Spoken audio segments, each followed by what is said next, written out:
Praise the Lord. இன்றைக்கும் நாம் ஜீவனுள்ள விசுவாசம் என்பதை குறித்து தியானிக்க போகிறோம். எரேமியா 1:12 பிற்பகுதி, என் வார்த்தையை தீவிரமாய் நிறைவேற்றுவேன் என்றார். அதாவது தேவன் தான் சொன்னதை தீவிரமாய் நிறைவேற்றுவாராம். அதிலே அவர் தீவிரமாய் இருக்கிறார். அவர் சொன்னதை நிறைவேற்றுவதிலே அவர் தீவிரமாய் இருக்கிறார். நமக்கு அநேக வாக்குத்தத்தங்களை ஆண்டவர் கொடுத்திருக்கிறார். ஆனால் எல்லா வாக்குத்தத்தங்களும் நிறைவேறியிருக்கிறதா என்று யோசித்து பார்த்தால் இல்லை என்றே சொல்லுவோம். ஏன் ஒரு சில வாக்குத்தத்தங்கள் நமக்கு நிறைவேறவில்லை? தேவன் தான் சொன்னதை நிறைவேற்ற அவர் தீவிரமாய் உள்ளாரே. அப்படி அவர் தீவிரமாய் இருந்தும் அவர் சொன்ன வாக்குத்தத்தங்கள் இன்னும் எனக்கு நிறைவேறாமல் இருப்பதற்கு காரணம் என்ன?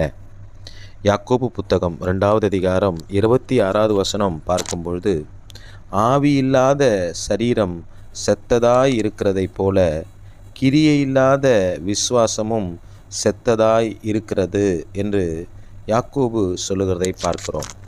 எப்படி ஒரு சரீரத்தில் ஆவி இல்லை என்றால் அது பிணமாக இருக்கிறதோ, அதை போல கிரியைகள் இல்லாத விசுவாசமும் அது பிணத்திற்கு சமமாக இருக்கிறது.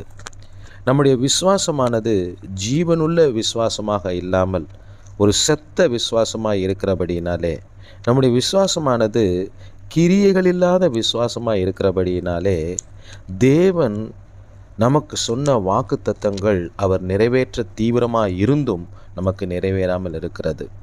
அதே யாக்கோபு புத்தகம் 2வது அதிகாரம் 19 மற்றும் 20வது வசனங்களை பார்க்கும்பொழுது, பிசாசுகளும் விசுவாசித்து நடுங்குகின்றன, கிரியைகள் இல்லாத விசுவாசம் செத்ததென்று என்று சொல்லுகிறதை பார்க்கிறோம்.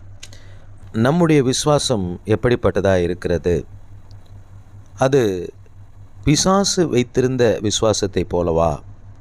பிசாசும் தேவனை விசுவாசித்தான், ஆனால் அந்த விசுவாசத்திலே கிரியைகள் இல்லை, அது செத்ததாய் இருந்தது. அதை போல விசுவாசமுடையவர்களாக நாம் இருக்கிறோமா என்று நாம் நினைத்து பார்க்க வேண்டும். இந்த விசுவாசமானது கலாத்தியர் புத்தகத்தில் 5வது அதிகாரத்தில் 22வது வசனத்தில் பார்க்கும்பொழுது ஆவியின் கனிகளிலே ஒன்றாக குறிப்பிடப்படுகிறதை பார்க்கிறோம்.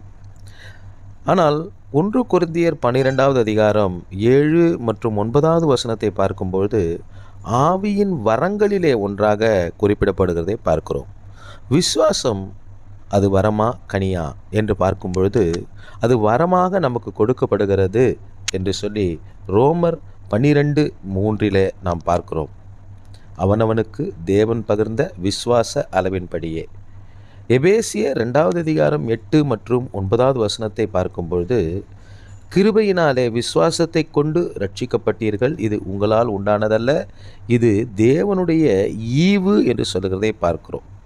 ஆக ஒரு வரமாக விசுவாசம் நமக்கு கொடுக்கப்படுகிறது, நாம் ரட்சிக்கப்பட வேண்டும் என்பதற்காக. ஆனால் அதே சமயத்தில் அந்த வரமாய் கொடுக்கப்பட்ட விசுவாசம் கனியாய் மாற வேண்டும். வரம் என்று சொன்னால் தேவன் நமக்கு கொடுப்பது, கனி என்று சொன்னால் நாம் தேவனுக்காக வெளிப்படுத்துவது.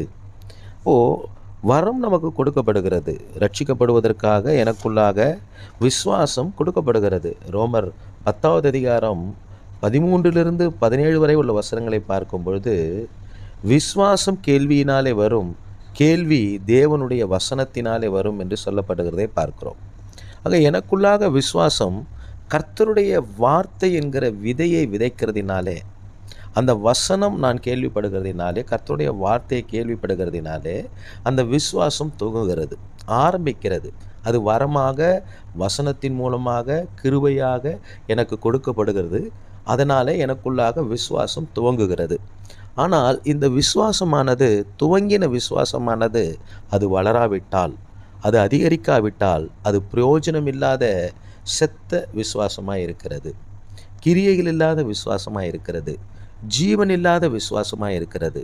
எனக்குள்ளாக விதைக்கப்பட்ட அந்த வசனம் என்கிற விதையானது நாளுக்கு நாள் வளர வேண்டும். 1க்கும் 30, 60, 100 அது வளர வேண்டும். அது முளைக்க வேண்டும். அது செடியாக வளர வேண்டும். அது மரமாக வளர வேண்டும். அதிலே பூக்கள் பூக்க வேண்டும். அந்த பூக்கள் கனிகளாய் மாற வேண்டும்.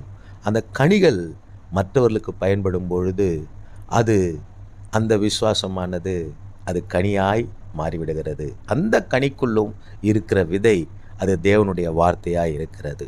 தேவன் நமக்கு வரமாக கொடுக்கப்பட்ட விசுவாசம் அது கனியாக மாற வேண்டும். மற்றவர்களுக்கு பிரயோஜனப்படத்தக்கதாக அது வளர்ந்து அது கனியாக மாற வேண்டும்.